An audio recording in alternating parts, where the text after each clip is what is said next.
Selamat pagi, damai sejahtera untuk kita semua. Perkenalkan, nama saya Monika Siotang dengan NPM 1809104343.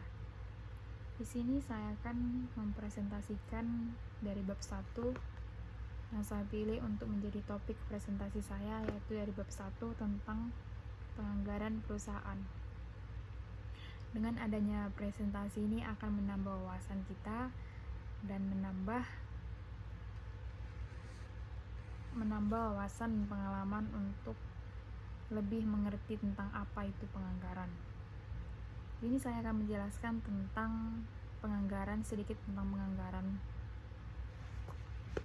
Kalau kita bekerja di perusahaan-perusahaan manufaktur, yang tentunya yang perusahaan-perusahaan besar, pastinya lebih mementingkan penganggaran. Karena di suatu perusahaan itu, penganggaran itu sangatlah penting. Apa sih penganggaran itu? Penganggaran itu yaitu proses anggaran yang dimulai pembuatan panitia, pengumpulan dan pengklasifikasian data, pengajuan rencana kerja fisik dan keuangan tiap-tiap seksi. Berarti anggaran tiap-tiap seksi atau divisi itu berbeda anggarannya. Penyusunan secara menyeluruh, merevisi dan mengajukan kepada pimpinan puncak untuk disetujui dan dilaksanakan.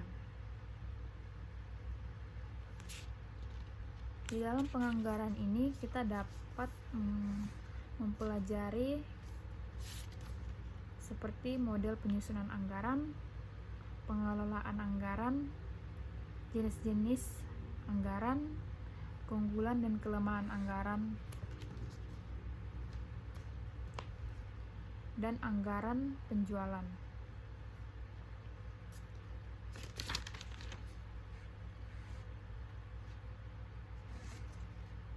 Pada umumnya, setiap perusahaan menyusun anggaran sebagai pedoman untuk melaksanakan kegiatan. Jadi, anggaran ini menjadi pedoman untuk setiap karyawan ataupun setiap seksi bagian di perusahaan tersebut untuk melakukan kegiatan di kemudian hari, maupun itu di masa yang saat ini ataupun di masa yang akan datang. Itu akan menjadi pedoman untuk atasan atau bagian-bagian divisi di dalam perusahaan tersebut. Itu akan menjadi acuan yang sangat penting untuk melakukan berlangsungnya kegiatan produksi. Apalagi di bagian produksi itu anggaran sangatlah penting. Definisi anggaran yaitu penyusunan anggaran yang dimulai pembuatan panitia, pengumpulan dan pengklasifikasian data, pengajuan rencana kerja fisik dan keuangan tiap-tiap seksi, bagian divisi, penyusunan secara menyeluruh, merevisi dan mengajukan kepada pimpinan puncak untuk disetujui dan dilaksanakan. Anggaran adalah rencana kerja yang dituangkan dalam angka-angka keuangan, baik jangka pendek maupun jangka panjang. Perusahaan besar maupun perusahaan kecil membuat anggaran karena penganggaran itu penting untuk membuat perencanaan dan untuk mengendalikan kegiatan. Perencanaan melihat ke masa depan, yaitu menentukan tindakan apa yang harus dilakukan untuk mencapai sasaran dan tujuan suatu organisasi atau perusahaan. Sedangkan pengendalian melihat ke belakang, yaitu menilai hasil kerja dan membandingkan dengan rencana yang telah ditetapkan. Hasil perbandingan ini melahirkan varian. Varian harus dianalisis dan dicari sebabnya, kemudian digunakan untuk memperbaiki perencanaan, anggaran, dan pelaksanaan atau pengendalian.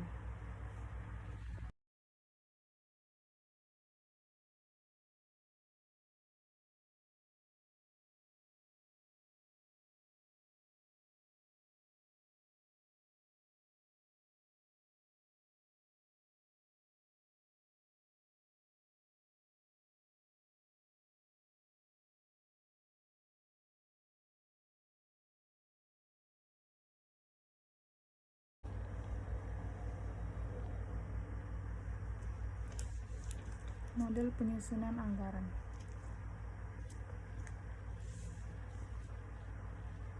Para penyusun anggaran atau tim anggaran menyusun anggaran berdasarkan teori, praktek, dan prediksi perubahan situasi ekonomi, sosial, dan politik.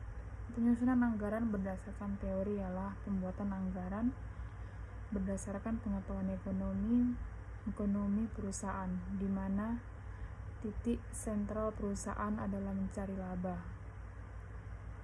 Oleh sebab itu, laba harus ditentukan dahulu, kemudian disusun strategi dan program kerja untuk mencapai sasaran laba. Penyusunan anggaran berdasar praktek ialah pembuatan anggaran berdasar pengalaman praktek atau berdasarkan data historis. Data historis tersebut ialah secara ilmiah, kemudian dijadikan bahan untuk menyusun anggaran. Cara ini lazim digunakan karena lebih mudah dan dapat digunakan jika kondisi ekonomi, sosial, dan politik stabil. Penyusunan anggaran berdasarkan prediksi perubahan situasi ekonomi, sosial, dan politik ialah membuat anggaran berdasar ramalan para ahli ekonomi, sosial, dan ahli politik. Jika masa depan ekonomi, sosial, dan politik stabil, tim anggaran dapat menggunakan data historis.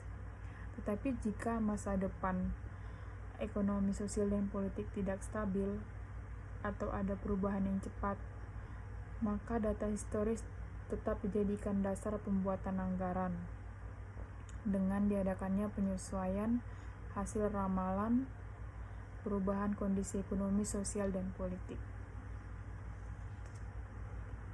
Model penyusunan anggaran ini adalah penggabungan data historis yang sudah diolah secara kuantitatif dan data kualitatif tentang ramalan perubahan kondisi ekonomi, sosial, dan politik. Para penyusun anggaran harus menyadari bahwa kondisi perusahaan ditentukan oleh kondisi bisnis, ekonomi, sosial, dan politik. Jika terjadi perubahan politik, maka akan terjadi perubahan aktivitas ekonomi. Selanjutnya, menentukan aktivitas bisnis dan perusahaan. Bagi perusahaan yang berskala internasional, perubahan kondisi politik global menjadi acuan pokok dalam penyusunan anggaran. Kerangka berpikir objektif dan model penyusunan anggaran berdasar dapat disajikan. Model penyusunan anggaran berdasar prediksi situasi ekonomi, sosial, dan politik nampaknya lebih rasional dibanding model priori. Dunia bisnis adalah dunia perubahan dan rasional yang berorientasi laba. Oleh sebab itu, dalam penyusunan anggaran, laba merupakan tujuan pokok suatu organisasi atau suatu perusahaan. Laba menjadi target utama para perusahaan ataupun organisasi. Dalam menentukan sasaran laba, manajemen harus mempertimbangkan volume penjualan, keadaan pulang pokok, kapasitas produksi, laba atas modal yang digunakan. Sasaran laba tersebut berupa laba jangka panjang dan laba jangka pendek. Dalam anggaran dikenal prinsip-prinsip anggaran, yaitu proses pemilihan anggaran yang harus berdasar pada struktur organisasi yang memberi tanggung jawab fungsional.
Jenis-jenis anggaran. Dalam menyusun anggaran, suatu perusahaan dapat berbasis pada waktu, ruang lingkup, dan fleksibilitas. Berdasarkan waktu, anggaran dapat dibedakan menjadi dua, yaitu 1. Anggaran jangka pendek atau waktunya yang paling lama 1 tahun. Dan yang kedua yaitu anggaran jangka panjang, waktunya lebih dari 1 tahun, umumnya 5-10 tahun.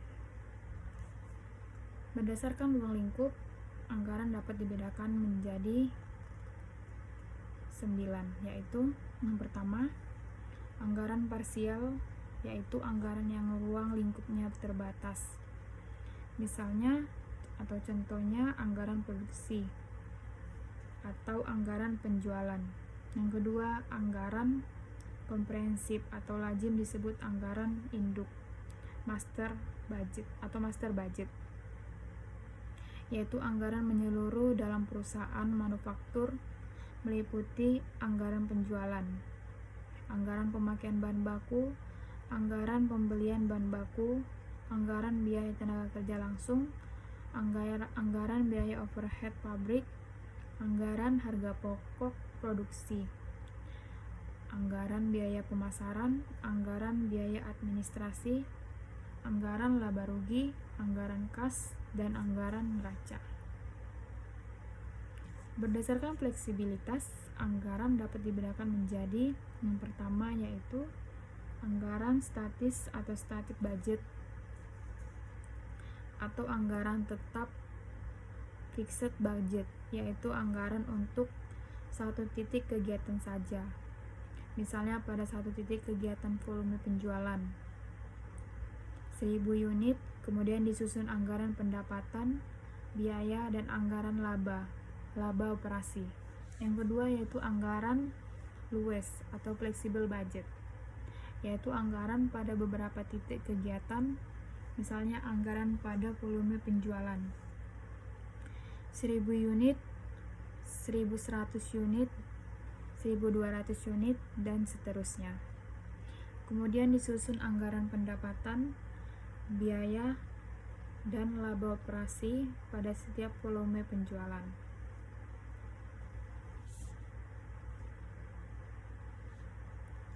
Horgren menjelaskan bahwa anggaran induk diklasifikasikan menjadi dua, yaitu anggaran operasional dan anggaran keuangan.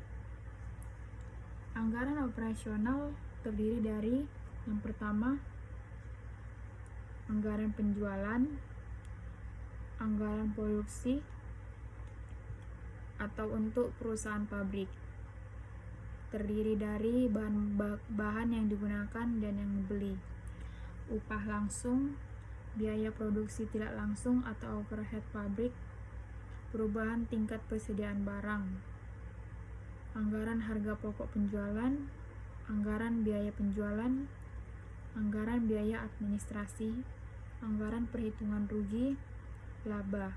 Sedangkan anggaran keuangan terdiri dari yang pertama anggaran barang modal, yang kedua anggaran kas, yang ketiga anggaran neraca, yang keempat anggaran sumber dan penggunaan dana.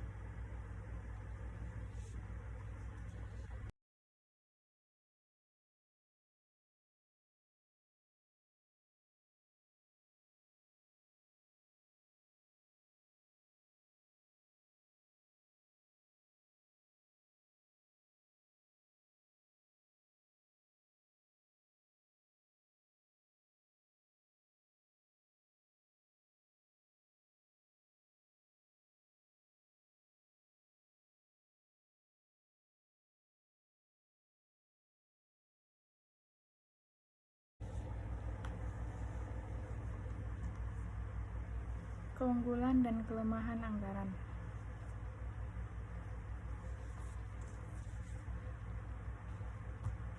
Anggaran perusahaan merupakan kombinasi dari 3 unsur utama, yaitu yang pertama pengalaman, yaitu praktik mengelola perusahaan. Yang kedua, pengetahuan tentang teori perusahaan yang hakikatnya adalah mencari laba dan memaksimumkan kekayaan pemilik perusahaan. Dan yang ketiga yaitu analisis lingkungan internal dan eksternal perusahaan yang dikemas dalam bentuk kekuatan, kelemahan, peluang, dan kendala yang dihadapi perusahaan. Dengan demikian, anggaran perusahaan dapat disajikan dalam bentuk persamaan. Anggaran perusahaan sama dengan pengalaman ditambah pengetahuan ditambah analisis lingkungan internal dan eksternal perusahaan. Di sini saya akan membahas tentang yang pertama yaitu keunggulan dari anggaran. Yang pertama yaitu hasil analisis lingkungan internal perusahaan, yaitu analisis data historis perusahaan yang menjelaskan kekuatan dan kelemahan, kemudian dijadikan bahan baku untuk membuat program kerja di masa mendatang. Yang kedua yaitu hasil analisis lingkungan eksternal yang menjelaskan peluang bisnis dan kendala yang dihadapinya, kemudian disajikan bahan baku untuk membuat program kerja di masa mendatang. Yang ketiga yaitu sebagai alat pedoman kerja dan pengendalian kegiatan operasional dan keuangan.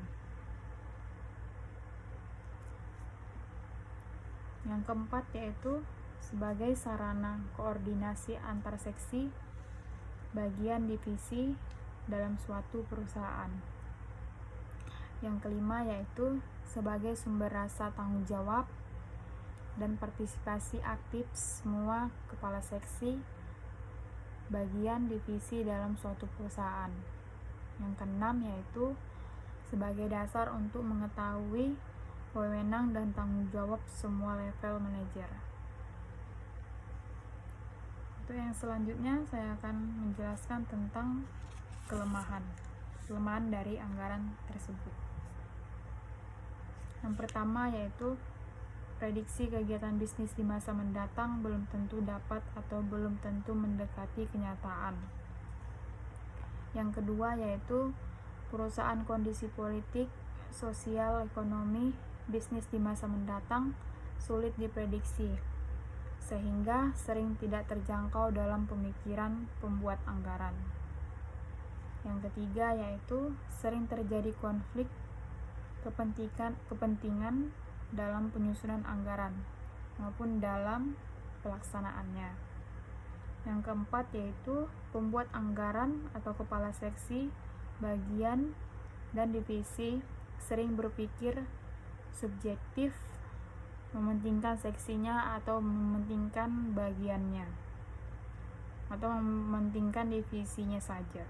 Yang kelima yaitu anggaran pada umumnya sangat idealistik sehingga sulit dicapai dan dapat mengakibatkan para pelaksanaan frustasi.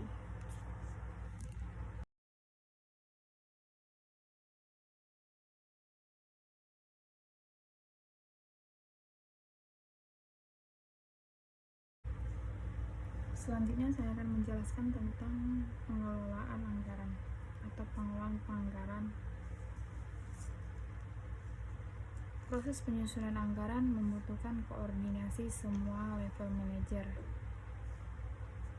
yang diorganisir dalam komite anggaran yang memiliki tugas antara lain yang pertama yaitu menyusun pedoman penyusunan anggaran. Yang kedua, menerima dan menganalisis setiap anggaran yang diajukan oleh seksi, bagian, atau divisi.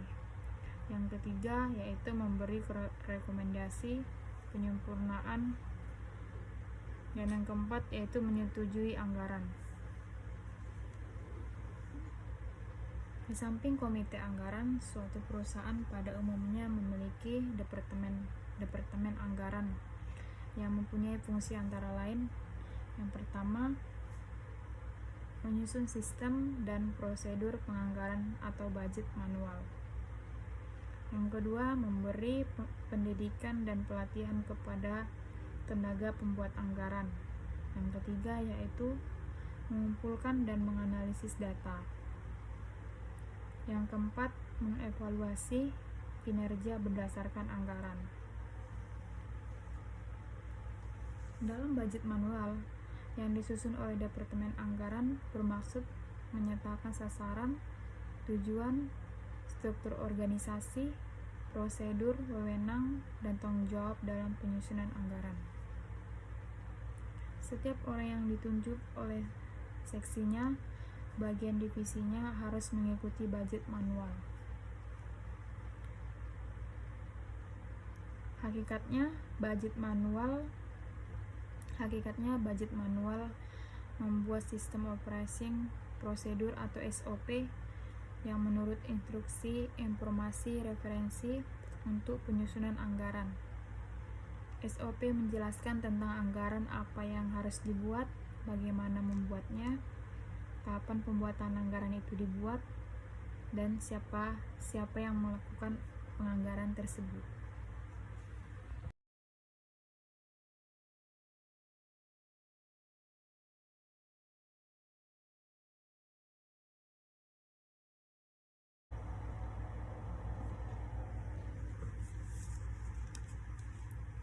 Anggaran operasional atau anggaran produksi. Penyusunan anggaran produksi tergantung pada anggaran penjualan. Dalam kondisi pasar persaingan sempurna, anggaran penjualan merupakan acuan utama untuk menyusun anggaran produksi, anggaran biaya pemasaran, anggaran biaya administrasi, dan anggaran laba operasi. Manajer produksi sebelum melaksanakan kegiatan menyusun produksi dalam unit dan anggaran persediaan barang jadi dalam unit. Sini ada beberapa contoh dari anggaran produksi atau bagian-bagian dari anggaran produksi. Yang pertama yaitu anggaran penjualan. Yang kedua, anggaran produksi.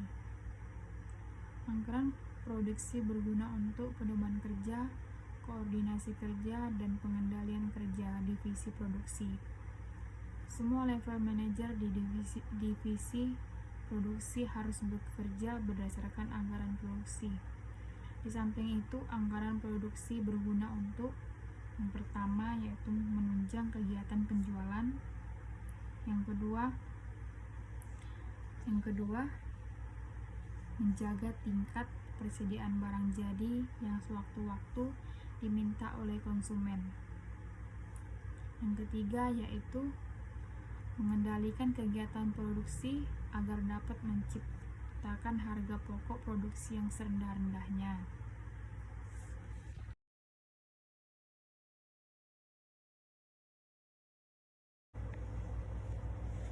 Yang selanjutnya yaitu master budget.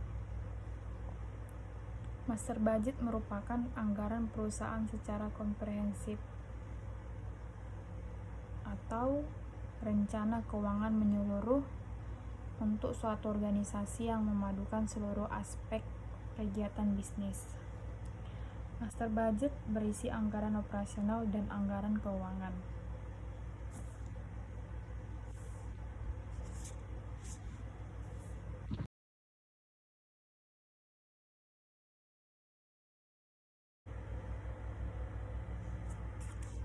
Yang selanjutnya yaitu posisi budgeting dalam fungsi manajemen. Yang pertama yaitu planning, yang kedua yaitu organizing, yang kedua auditing, yang keempat yaitu controlling.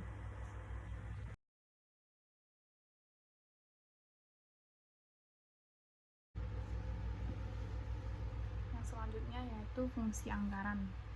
Yang pertama yaitu pedoman kerja perusahaan, yang kedua perencanaan terpadu, yang ketiga alat pengawasan kerja, yang keempat yaitu alat pengkoordinasian kerja, yang kelima yaitu alat evaluasi untuk perusahaan.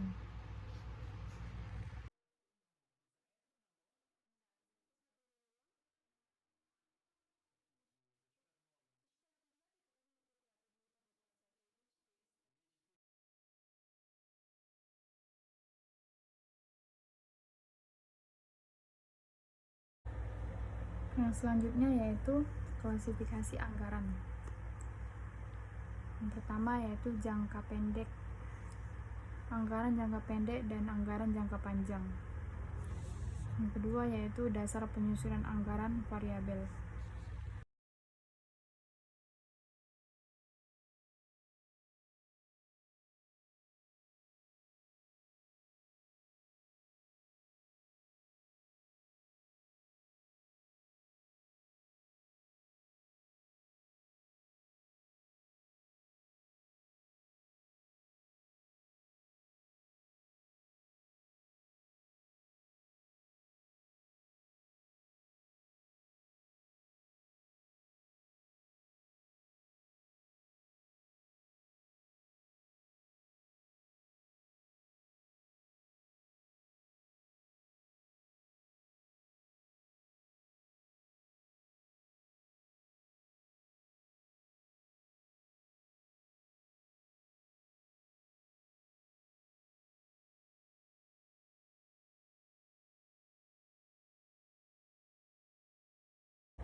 Yang selanjutnya saya akan menjelaskan tentang faktor yang mempengaruhi penyusunan budget.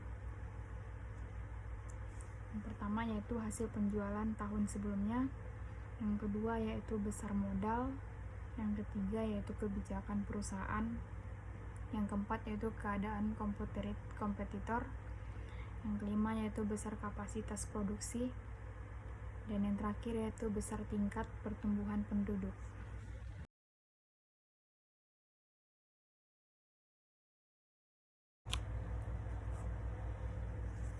Yang selanjutnya saya akan menjelaskan tentang faktor pertimbangan penyusunan anggaran.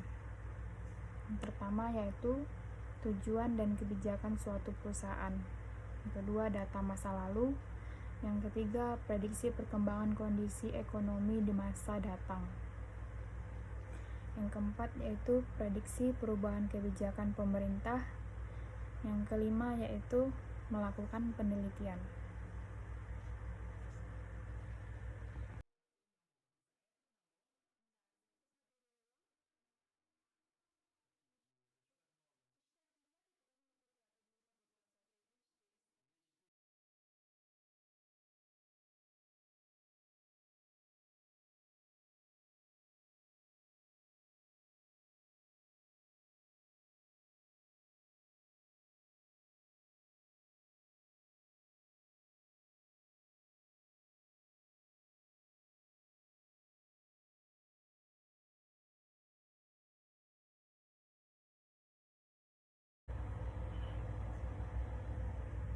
Demikianlah hasil dari presentasi saya tentang bab 1 yaitu penganggaran perusahaan.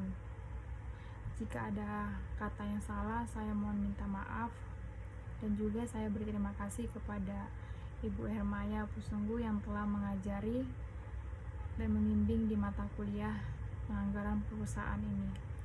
Semoga dari video ini dapat bermanfaat dan menambah wawasan. Sekian dan terima kasih.